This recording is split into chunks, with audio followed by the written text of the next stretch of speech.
Welcome to Men of Destiny. What a wonderful name that is. We've had the opportunity of ministering to many ladies, but so many times we say, where is the husband? Where are the guys? Folks, today I have a guest, Charles, and he came out of a troubled youth, going into becoming a man, and he got involved with the drugs. So I want you to listen carefully to what he's got to say today, because if you're sitting in that situation today, God wants you set free. And I want to share quickly from Mark 5, where Jesus set a man free from a legion, which is nearly 6,000 demons.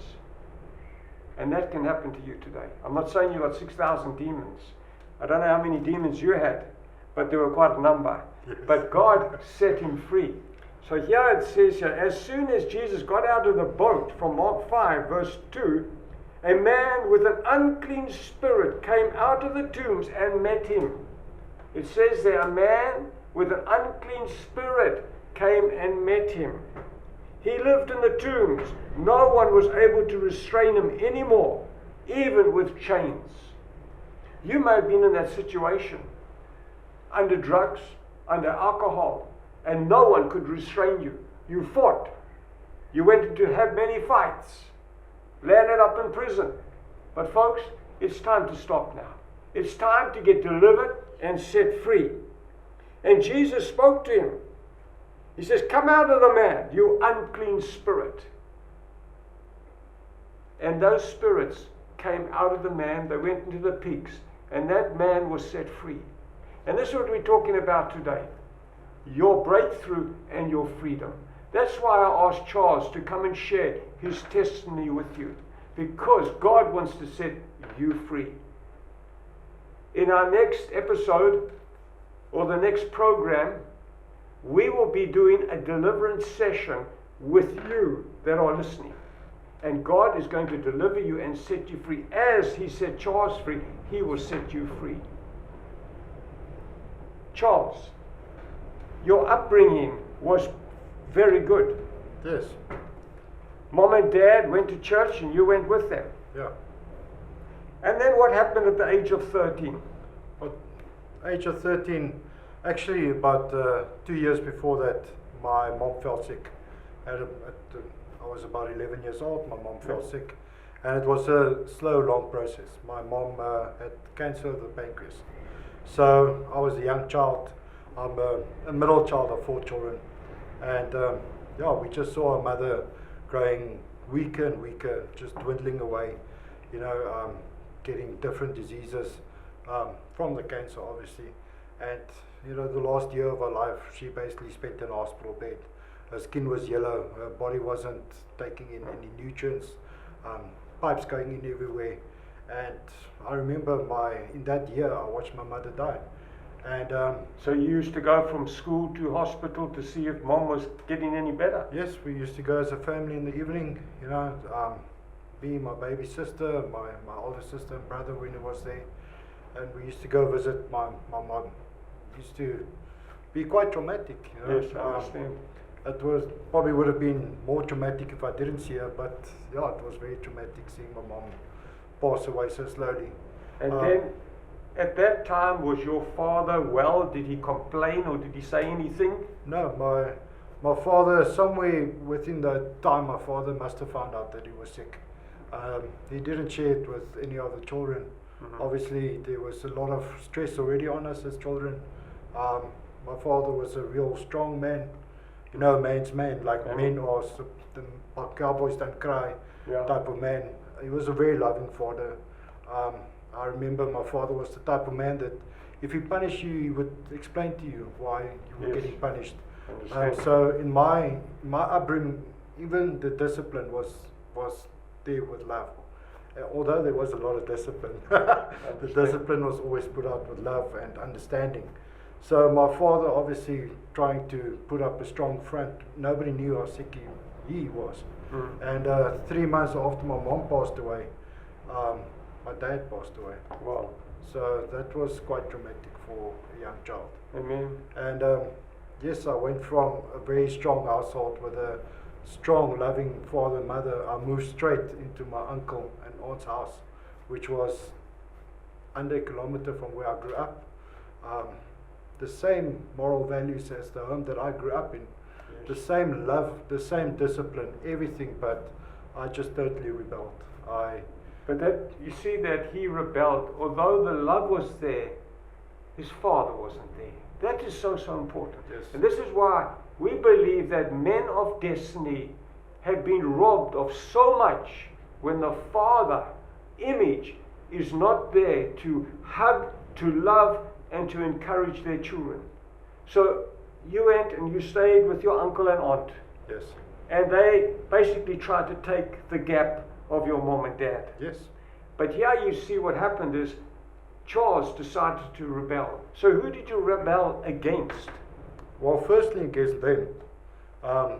You know, the people that maybe my uncle and aunt that loved me and cared for me, they were probably the first people to suffer because, you know, I wasn't really angry at them, but I was angry. And Yes. somebody had to carry my brunt.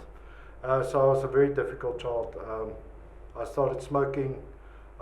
It got so bad that they would just allow me to smoke. My drinking habits became ridiculous. I was drinking every weekend. At home or with friends? I was drinking with friends, and at a stage it got so bad. They kind of allowed me to drink under supervision. I think they were just so worried about me that they would rather have me kind of drink at home, which obviously wasn't ideal either. Now this while you were still at school. This is while I was still at school.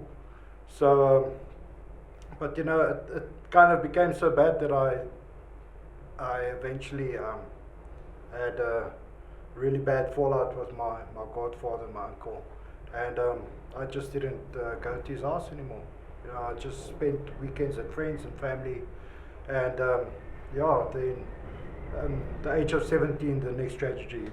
You know, after 2 years of not speaking to my uncle, I remember he called me in hostel. I was in hostel, and he called me. He said, "I need to see you this Saturday. We're gonna go clean up your parents' garden, and I want you to come help supervise the people. Not work. I was just supervising the people that were doing the work." And I remember that Saturday, like it's yesterday. You know, just to share something about how God puts grace even when we are not living like we should. My uncle told me that weekend, he said, "You know, Charles, your father would never want us to be angry at each other." And we made peace, and that Monday morning he passed away at work, heart attack. So within those couple of years, every important father figure in my life, my grandfather, my father, and my uncle, just passed away. And so I was totally fatherless. Nobody could control me, but this time I was totally out of control. So now there was nobody to reprimand me anymore. So from the drinking, start smoking substances. You know, back in those days, the young rebels used to smoke a bit of tacha or I don't even know what they call it these days. What's the cool street name for it? Marijuana or ganja. So we were smoking weed, a lot of weed, and obviously still drinking, partying, and yeah, that was my teenage years. All right. So you finished school. I finished school. I finished matric. You know, I don't know why I stayed in school, but I stayed in school. And after school, I went to actually go study, and I was very fortunate. I grew up in a middle-aged home, and my father obviously made sure that Provision for you. there would be provision. So even when I wanted to go study, there was still enough money That's wonderful. to look after me. So I went to go study. I picked the first course that I saw in the brochure, which was tourism management. Studied for 3 months. I was smoking so much weed and drinking so much, I didn't go back to class. I went to a trip to the Transkei, and I stayed there for 3 months. And yeah, that's where a huge shift started in my life. So I was in Transkei for a couple of months, just smoking a lot of weed, drinking. And then when I came back to Cape Town, it was party central. So that's where everything changed in my life. And you know, I was a young man, and I was starting to experiment with with different chemical substances. And you know, just to make a very long story short, so it's easy to explain how I got there. So when I was a young man, the first chemical drug I took, I was really scared. I remember I was at a big house party, and a guy came down the line, and this guy was dealing drugs. He was selling drugs to people. And first I wasn't sure what he was doing, but as soon as he got to me, I was like all up for it, because I wanted to try it out. And I took LSD for the first time, and I just wasn't scared of chemicals anymore. But I also know now that night I opened up a door in my life. That night when I first took that first hallucinogenic drug, I opened up a big door in my life. Yes. You know, it went from that one LSD to more LSD to MDMA to ecstasy to using a bit of cocaine over weekends, and then I smoked a lot of mandrax, and then the mandrax wasn't enough, and I bumped into a friend who introduced me to heroin, and that was it. Wow. So, you were working? I worked on and off. And spending all your money on drugs? Yes, so when I was really young, you know, after the Transkei story, I inherited some money. So in the beginning it was fine. I had some money, but I was always working. I was always kind of earning money, yes, or just getting it from my family, because obviously my family would support me in everything. Wow. Not wanting me to live on the street or. Yeah. For many years they didn't know there was a real big problem. So and then obviously you needed help. Yes. And you went to a rehab? Yes, I went to a rehab. So, you know, it's not always easy to ask for help. It's not always easy to admit when you are in a situation where you really need help. So, yeah, when I was 27 years old, it was the first time I went to rehab, and you know, like they talk about the legion in that man. I was out of control. I never understood what was really wrong with me. I never understood what was really inside of me driving me to these things.